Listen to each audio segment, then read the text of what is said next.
샬롬 1월 7일 화요일 주님의 이름으로 문안 드립니다.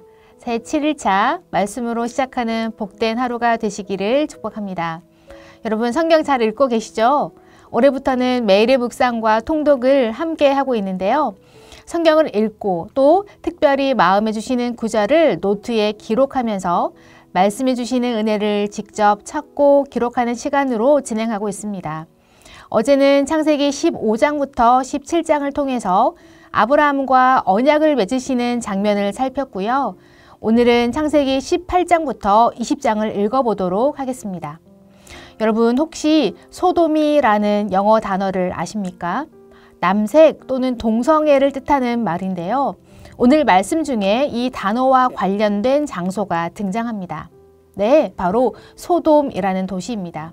그만큼 소돔은 음란과 방탕으로 가득 찬 곳이었음을 알 수 있습니다. 소돔의 멸망을 바라보면서 저는 두 가지를 묵상하게 되었습니다. 첫째는 하나님의 심판은 참으로 공정하시다는 것입니다. 소돔은 원래 살기 좋은 땅이었습니다. 롯이 소돔으로 가기로 결정했을 때의 설명을 살펴보면 여호와의 동산 같고 애굽 땅과 같았다고 말합니다. 그만큼 살기 좋은 곳이었죠. 그런데 그 땅의 사람들은 여호와 앞에 악하며 큰 죄인이었다고 설명합니다. 이미 소돔은 악한 땅이었다는 것입니다. 그러니 19장에서 확인하는 소돔의 모습들은 수많은 죄악들의 한 부분이었을 뿐 그 땅의 죄악은 참으로 무거웠다는 것을 알 수 있습니다. 이 정도면 하나님께서 즉결 심판하셔도 될 텐데 오늘 하나님의 일하심은 답답해 보이기까지 합니다. 왜냐하면 아브라함을 찾아가서 소돔에 대한 부르짖음이 사실인지 아닌지를 직접 확인하겠다고 말씀하시기 때문입니다.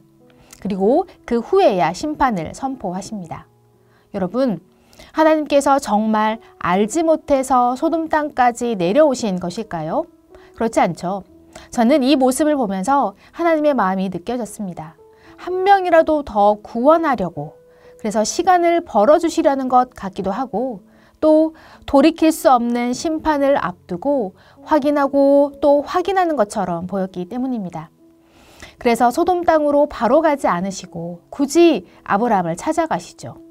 아브라함에게 자신의 계획을 다 보이신 하나님께서는 아브라함과의 대화를 통해서 자신의 심판은 무자비한 분노의 표출이 아니라 가장 공정하며 가장 정확한 판결인 것을 보여주셨습니다. 우리가 살고 있는 이 세상도 소돔 못지않게 불의로 가득 차 있습니다. 어쩌면 하나님은 지금의 이 세상도 기다려주시는 것이 아닐까요? 그렇다면 우리가 해야 할 일은 무엇일까요? 아브라함의 그 안타까운 기도처럼 한 명이라도 더 주께로 돌이키도록 먼저 믿은 자로서 의인의 자리를 지켜야 하지 않겠습니까? 하나님의 심판은 가장 공정하며 가장 정확하십니다. 그 하나님의 엄중한 심판 앞에 낙오되지 않도록 아브라함과 같은 마음으로 우리 자신과 주변을 돌아보시기를 축복합니다. 둘째, 하나님은 끝까지 자신의 백성을 지키시는 분이십니다. 소돔의 멸망을 가운데 두고 앞뒤 모두 아브라함의 이야기를 풀어냅니다. 18장에서는 다시 한번 아브라함에게 아들을 주시겠다는 약속을 주시고 아브라함을 부르신 목적을 설명하십니다.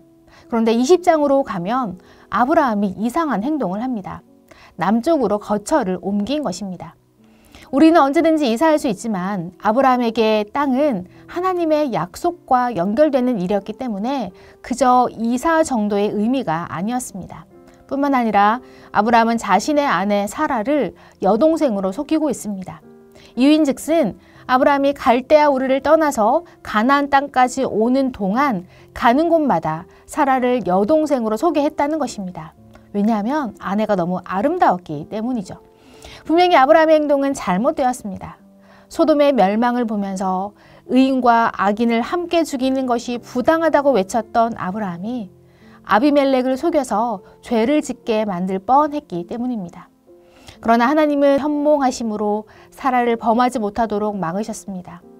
하나님께서 아브라함을 끝까지 붙들어 주신 것입니다. 그리고 아브라함은 아비멜렉과 하나님 앞에서 자신의 잘못을 인정했습니다. 아브라함의 실수에도 불구하고 하나님은 한 번도 그를 잊지 않으셨습니다.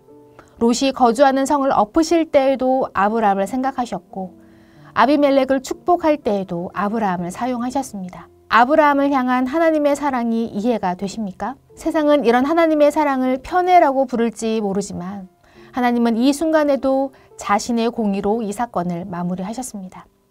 여러분, 저는 창세기 18장과 20장을 읽으면서 사람이 얼마나 연약한지, 또한 우리를 향한 하나님의 오래 참으심과 사랑, 그리고 그 하나님의 공의가 얼마나 큰지 생각해 보게 되었습니다. 여러분은 오늘 말씀을 통해서 어떤 은혜를 누리실지 참 궁금합니다. 꼭 말씀을 읽으시고 하나님의 마음을 묵상해 보시면 좋겠습니다. 그리고 특별히 찾으신 은혜의 구절이 있으시다면 메일의 노트에 꼭 기록해 주시면 좋겠습니다.